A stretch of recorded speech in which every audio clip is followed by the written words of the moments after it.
Hello friends, स्वागत है आप सभी का हमारे YouTube channel UG SSC with NK पर। तो फ्रेंड्स, आज आपको मैं जो यहाँ पर कराऊंगा इंडियन पॉलिटी में भारतीय संविधान का 1858 का भारत शासन अधिनियम।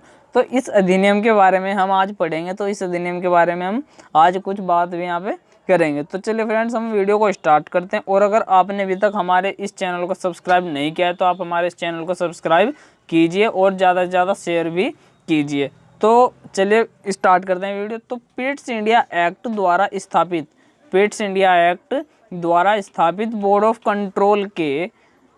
कंट्रोल कंपनी के ऊपर अपना नियंत्रण नहीं रख सका। कौन? भारत शासन अधिनियम 1858, पिट्स इंडिया एक्ट। ठीक है, तो जो पिट्स इंडिया एक्ट था 1784 का पिट्स इंडिया एक्ट, उसमें क्या था कि बोर्ड ऑफ कंट्रोल जो कंपनियों पर बोर्ड ऑफ कंट्रोल क्या था वहाँ पर, जब हमारे पास यहाँ पर ईस्ट इंडिया कंपनी आई थी तो उसके नियंत्रण के लिए बोर्ड ऑफ कंट्रोल एक समिति बनाई गई थी। तो बोर्ड ऑफ कंट्रोल एक समिति बनाई गई थी जो कहाँ से बनाई गई? ब्रिटेन से ही बनकर आई थी। तो ब्रिटेन के सम्राट द्वारा ही वो बनाई गई थी। तो उस समय क्या था, जितनी भी समितियां बनती थी उस समय ब्रिटेन के सम्राट के द्वारा ही बनती थी। तो पिट्स इंडिया एक्ट जो था 1784 का पिट्स इंडिया एक्ट द्वारा स्थापित बोर्ड ऑफ कंट्रोल कंपनी के, कौन सी कंपनी? ईस्ट इंडिया कंपनी के ऊपर अपना नियंत्रण नहीं रख सका। तो बोर्ड ऑफ कंट्रोल का नियंत्रण इस कंपनी के ऊपर से हट चुका था बिल्कुल भी। क्यों? ये जो बोर्ड ऑफ कंट्रोल बना था कंपनी के नियंत्रण के लिए, इसमें क्या था, इसमें कुछ कमियां आ गई होगी। तो उसी को समझाने के लिए, सुधारने के लिए 1858 का भी एक अधिनियम आया कि 1858 का भारत शासन अधिनियम। फिर इसमें क्या था कि नहीं रख सका। भारत में कंपनी के दूसरी शासन व्यवस्था उत्तरदायी विहीन, असुविधाजनक, क्लेशकर तथा जटिल हो गई थी। तो उस समय क्या था, जब यहाँ पे बोर्ड ऑफ कंट्रोल का जो नियंत्रण था ईस्ट इंडिया कंपनी पर नहीं हो पाया, तो वहाँ पे क्या था, जो कंपनी की शासन व्यवस्था थी बिल्कुल ही वो अस्त व्यस्त हो गई, नष्ट हो गई। तो क्लेशकर, यहाँ पर जटिल, यहाँ पे साफ साफ लिखा हुआ है कि क्लेशकर और जटिल हो गई थी। किसी भी चीज़ में आप मान लो कि कहीं पर भी हमारे पास कोई भी समिति हो, चाहे कुछ भी काम हो, तो वहाँ पे क्या हो, अगर वहाँ पर हम अपना नियंत्रण खो देंगे तो हमारी चीज़ हमेशा गलत तरीके से ही फिर वहाँ पर अपना रिजल्ट दिखाएगी। तो उसी को फिर हम चले आगे बढ़ते हैं, जिसके कारण 1857 ईस्वी की राज्य क्रांति हुई। क्या हुआ? 1857 की राज्य क्रांति हुई। फलतः स्वरूप तत्कालीन ब्रिटिश प्रधानमंत्री पॉम स्टोन ने कंपनी शासन समाप्ति हेतु विधेयक पारित हुआ। कंपनी के शासन के लिए यहाँ पे क्या होता है, कंपनी के शासन के लिए एक समाप्ति विधेयक पारित किया है कि कंपनी बंद कर दी जाए। तो जो ब्रिटिश प्रधानमंत्री उस समय कौन थे? 1858 के भारत शासन अधिनियम के तहत जो ब्रिटिश प्रधानमंत्री थे, कौन थे? पॉम स्टोन ब्रिटिश प्रधानमंत्री रहे। उन्होंने क्या कहा था कि कंपनी के शासन की अब समाप्ति के लिए विधेयक पारित किया जाए, किंतु वह पारित ना हो सका। जो इन्होंने विधेयक पारित करने की बात कही थी वो विधेयक पारित नहीं हुआ। फिर यहाँ पे क्या हुआ था कि अप्रैल 1858 में संसद ने दूसरा विधेयक, भारतीय सरकार अधिनियम, अप्रैल 1858 में संसद ने दूसरा विधेयक यहाँ पे जारी किया या लाया गया, भारत सरकार अधिनियम, जिसको नाम दिया गया 1858। फिर इसमें क्या था कि ये किस नाम से पारित हुआ था? भारत सरकार अधिनियम 1858 के नाम से पारित हुआ था। इसके द्वारा भारत में कंपनी शासन समाप्त हो गया। किस एक्ट के तहत भारत में कंपनी शासन समाप्त हुआ? तो किस एक्ट के तहत हुआ था? 1858 के तहत हुआ था। तो हमारा जो पर्सन मोस्ट इंपोर्टेंट पर्सन भी बनता है। और जो आपको मैं बता दूं, हमारा ये जो पूरी की पूरी थ्योरी है, आप हमारे पास इस तरीके का पर्सन UPSC लेवल में भी आ जाते हैं और आए हुए भी हैं। तो 1858 पर्सन ये आ जाए कि 1858 अधिनियम पर या 1858 के भारत शासन अधिनियम पर लेख लिखिए। 200 शब्दों में, 250 शब्दों में, वो शब्दों की संख्या भी वहाँ से ही मिलती है।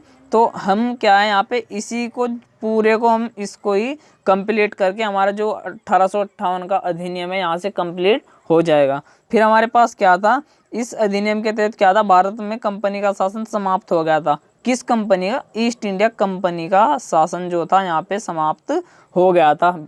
ठीक है, तो किस अधिनियम के तहत हुआ था? भारत सरकार अधिनियम 1858 के तहत हुआ था। फिर हमारे पास नेक्स्ट आएगा कि सम्राट के हाथ में यह शासन सौंप दिया गया। अब जो था यहाँ पे जो बोर्ड ऑफ कंट्रोल की टीम थी उन्होंने वो क्या करते थे, यहाँ पर इस कंपनी की देखरेख, इस कंपनी की शासन व्यवस्था चलाते थे। और अब जब यहाँ पे भारत शासन अधिनियम आ गया, क्योंकि बोर्ड ऑफ कंट्रोल के बस से बाहर हो गई ये बात, तो यहाँ पे क्या, जब भारत शासन अधिनियम 1858 में यह बात तय हो गई कि जो भारत ये शासन नहीं करेगी, कौन नहीं शासन करेगी, यहाँ पर कंपनी शासन नहीं करेगी। तो जो ब्रिटेन के सम्राट थे, ये जो कंपनी का शासन था उनके हाथ में सौंप दिया गया। फिर यहाँ पे क्या हुआ था कि भारत में शासन संचालन के लिए ब्रिटिश मंत्रिमंडल में एक सदस्य के रूप में भारत की राज्य सचिव की नियुक्ति की गई। तो यहाँ से प्रश्न हमारे पास आ सकता है कि भारत में शासन संचालन के लिए ब्रिटिश मंत्रिमंडल में एक सदस्य के रूप में भारत की राज्य सचिव की नियुक्ति की गई, मतलब किस अधिनियम के तहत की गई, तो ये 1858 के अधिनियम के तहत की गई। ठीक है, तो आप इन्हीं में से हमारे पास प्रश्न भी बन रहे हैं, आप देख लिए यहाँ से, और आप भी यहाँ से प्रश्न निकालने की कोशिश करिएगा। फिर हमारे पास क्या था कि वह अपने कार्यों के लिए ब्रिटिश संसद के प्रति उत्तरदायी होता था। कौन होता था? जो वहाँ पे ब्रिटिश सरकार जो यहाँ पे इस कंपनी का शासन चला रही थी, ब्रिटिश मंत्रिमंडल ने जो एक सदस्य अपने सचिव के रूप में चुना था, वो क्या था, यहाँ पे ब्रिटिश संसद के प्रति भी उत्तरदायी हो, क्योंकि वो अपनी बात को ब्रिटिश संसद में भी रख सकता था। ठीक है, फिर इसमें हमारे पास क्या था कि वह अपने कार्यों को ब्रिटिश संसद के प्रति उत्तरदायी होता था। उसकी सहायता के लिए 15 सदस्यीय भारतीय कौन थे, जो ब्रिटिश संसद क्या बनाती थी, जो एक भारत से ही राज्य सचिव की नियुक्ति करती थी, जो किसका नियंत्रण भी करती थी, जो ईस्ट इंडिया कंपनी का नियंत्रण भी करती थी। तो उसी की सहायता के लिए 15 सदस्यीय भारतीय परिषद का गठन किया गया।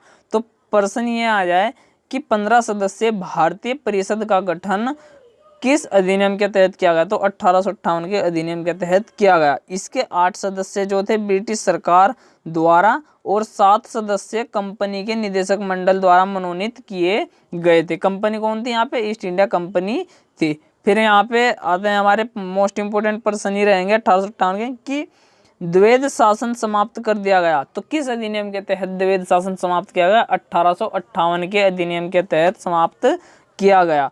फिर यहाँ पे हमारा नेक्स्ट आएगा कि ईस्ट इंडिया कंपनी की शक्तियाँ ब्रिटेन के सम्राट को सौंप दी गई, वो भी हमने आपको ऊपर बताया है। फिर हमारे पास नेक्स्ट कि भारत का प्रथम सचिव चार्ल्स वुड डिस्पैच था और ब्रिटिश संसद का सदस्य भी था। ठीक है, क्योंकि ये क्या था, ईस्ट इंडिया कंपनी का भी एक यहाँ पे मुख्य सचिव था और ये अपनी बात को ब्रिटिश संसद में भी रख सकता था। फिर हमारे पास नेक्स्ट है कि भारत सचिव की सदस्यता के लिए 15 सदस्यीय भारत परिषद का गठन किया गया। मुख्यालय कहाँ था इसका? लंदन में। इसका मुख्यालय कहाँ था? भारत परिषद की परिषद का मुख्यालय कहाँ था? भारत परिषद का लंदन में इसका मुख्यालय बनाया गया था। फिर 1857 का विद्रोह ईस्ट इंडिया कंपनी की व्यवस्था के लिए एक घातक झटका साबित हुआ। जब 1857 का विद्रोह हुआ, यहाँ पे ईस्ट इंडिया कंपनी को काफ़ी भारी नुकसान हुआ था। फिर हमारे पास नेक्स्ट आएगा कि यह एक्ट, कौन सा एक्ट? 1858 का एक्ट भारत के उत्तम प्रशासन के लिए एक्ट था। इसको हम क्या कहते हैं? The act for the good government of India act. तो किस एक्ट को कहते हैं? 1858 के एक्ट को ही कहा गया है। फिर हमारे पास इसमें क्या था कि इस अधिनियम द्वारा भारत के शासन को, किस अधिनियम के द्वारा? 1858 के अधिनियम द्वारा भारत के शासन को कंपनी के हाथों से निकालकर, कहाँ से? कंपनी के हाथों से निकालकर ब्रिटिश ताज को सौंप दिया गया था।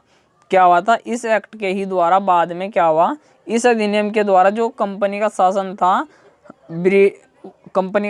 था वहाँ पे कहाँ के? भारत के शासन को कंपनी के हाथों से निकालकर ब्रिटिश ताज को सौंप दिया गया। जो इसका पूरा का पूरा शासन प्रशासन चल रहा था कंपनी का, तो वो किसे सौंप दिया गया? ब्रिटिश ताज, मतलब क्राउन मतलब जो ब्रिटेन का उस समय सम्राट रहा था, तो उन्हें सौंप दिया गया। फिर हमारे पास क्या था? इस अधिनियम द्वारा 1784 में पिट्स इंडिया एक्ट द्वारा लागू द्वैध शासन प्रणाली को भी समाप्त कर दिया गया। तो हमारे पास प्रश्न इंपोर्टेंट बनेगा यहाँ से कि द्वैध शासन प्रणाली किस अधिनियम में आया, तो 1784 के पिट्स इंडिया एक्ट के अधिनियम में आया। और इसको जो समाप्त कर दिया गया किस एक्ट के तहत किया गया था, 1858 के भारत शासन अधिनियम के तहत इसको समाप्त किया गया। फिर हमारे पास क्या था कि भारत के गवर्नर जनरल को अब वायसराय की उपाधि मिली, भारत के गवर्नर जनरल को।